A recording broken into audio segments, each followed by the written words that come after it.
Hey there, welcome. Today we have an interesting problem to tackle. Imagine you're working with a multi-index data frame in Python, and you need to filter out specific rows based on certain criteria. That's the challenge we're facing today. Our goal is to slice the data frame in a way that retains only the rows where the second index level contains both 1 and 2. Quite the problem, right? Let's dive into the solution. In the given solution, we use a clever approach. By grouping the data frame based on the first level of the index with codev.groupB, level equals 0, code, we create separate groups for each unique value in the first level. Then, we apply a filter using code filter, lambda x, set x.index.get_level_values 1 equals 1 to code to each group. This filter checks if the second level of the index for each group contains both 1 and 2.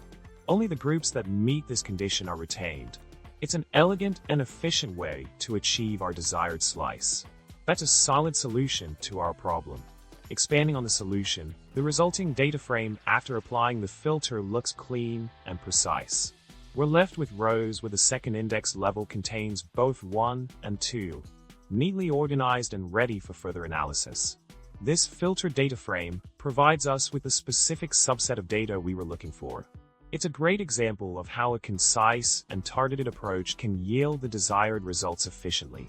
So there you have it, a straightforward yet effective way to slice and dice your data frame based on specific criteria. Good job! And that's a wrap for today's video. We successfully tackled the problem of slicing a multi-index data frame in Python. Remember, using the power of grouping and filtering can help you manipulate your data with ease. If you enjoyed this video, make sure to subscribe for more content, smash that like button, and drop a comment below with your favorite data wrangling tips. Until next time, happy coding!